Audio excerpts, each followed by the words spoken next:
Howdy boys, Paul with you here today. I'm showing you the truck. She looks pretty. You'll never guess how much miles she has, but that's not the point of this video. The point of this video is drivers complaining. Once again, it's not my truck. It's a customer's truck. A good friend of mine, actually. Well, a good friend of mine's father-in-law's truck. It's quite the line, but nevertheless, good people, bad things happen sometimes. So the guy's complaining he's losing a lot of oil. So he towed it here, saying the truck's running crappy. I'm like, okay, first things first, you know. I opened the valve cover, didn't see any wildness in there. Should I say any stuff destroyed? So I'm like, huh, that's weird. So I put some towels around the engine, you know, and started the truck with the valve cover. Guys, I gotta point the camera down. There's just too much going on around. What are you guys complaining about? Huh? You guys want to go out and play, don't you? Anyways, so I start the engine and this thing just starts pulsating like crazy. I mean, it just starts pushing, blow by. In the video, I did a little video. I'm like, well, that's going to be hard to explain to my buddy. I still need to pull the truck out and because it's a bigger project. I didn't know if the guy was going to swap the engine or what he was going to do with the head. Keep in mind, this thing has 466,000 miles on it. That's quite a bit of miles. So I put the valve cover on, like, I'm going to show him a video, but I never got around to that time when he decided to pull in when he decided that he wanted the head redone by the shop. So I pulled it in while it was running, you know. It's done. It's not grinding or anything. It's just a valve seat or a valve, a shot. So I was unscrewing the valve cover. Man, that cap shot. Like, it shot straight up, hit the hood, and landed somewhere here. I mean, if the hood wasn't here, this thing would go flying a solid 20 feet. No joke. Like, I haven't seen it this bad. Well, for those guys curious, I mean, my boys just pulled ahead and just left it alone. Nothing's prepped on it, but obviously they're trying to keep it from foreign objects going in. You could still see the hone at 466. This was our problem child. As you could tell, more carbon than the rest of them. But for them boys curious, yeah, that's fuel in there and a little bit of coolant. You can still see the hone, which is pretty cool. I quickly ran my fingers in all the on all the cylinders. They're not washed out or anything, which is, I mean, you could clearly, well, not so clearly in the picture, but in the camera. Let me figure out this whole, oh, perfect. Look at that. You see that hone? Ooh, baby.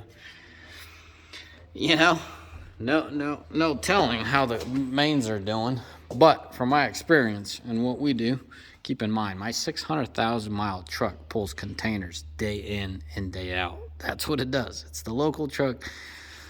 And I don't have any blow-by, thank God. Hopefully we keep it that way.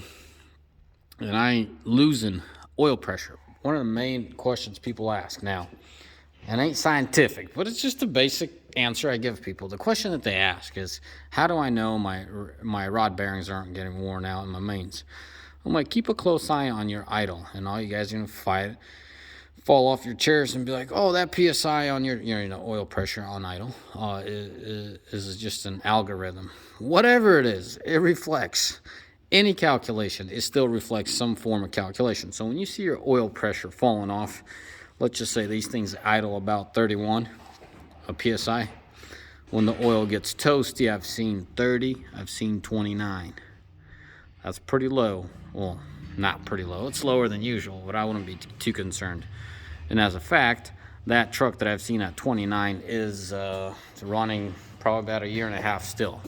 So that main bearings aren't shot, but you know what I'm saying? Just keep an eye on your idle. So 30, 31, the weather is chilly and you're not towing anything, 32 is perfect fine on idle. When you're seeing your idle drop off, that's when you know you got a problem with oil somewhere. Obviously nothing scientific, just whatever calculation the computer's using, it's going to get affected.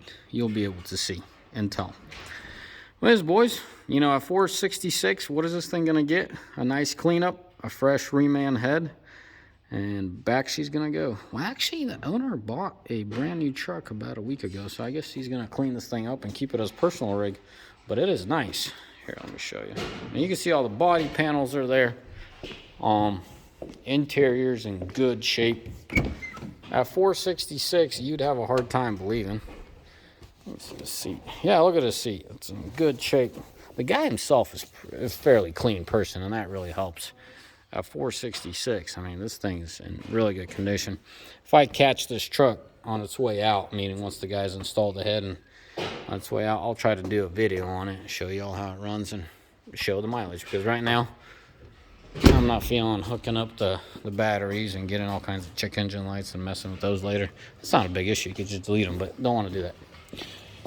Anyways, boys, as always, may the Lord bless you. May y'all find a day. And I know this video isn't for everybody, but there's nutheads out there and gearheads like me that just love seeing high mileage trucks. Yeah, what are you going to do about it? Just something you enjoy and something I'm providing. You know, I really advise this guy to put some fresh injectors at $466. Might as well. No, there's no real issue. Injectors are firing okay. But it is what it is. The guy just wants to keep his build to a minimum and keep it efficient. So that's what we're doing. I don't know if in the end it's going to be efficient. Meaning if he calculate how much more he's going to have out of these injectors, and nobody knows, but because at $466 it's time to change them. You know, if he does another year, he'll break even compared to doing them now. And then if he gets anything over a year, he's ahead. Because I mean, labor, throwing in injectors now would be nothing for labor, where then he would have to pay. Anyways, guys, God bless you. Have a mighty fine day. Ciao. Bye.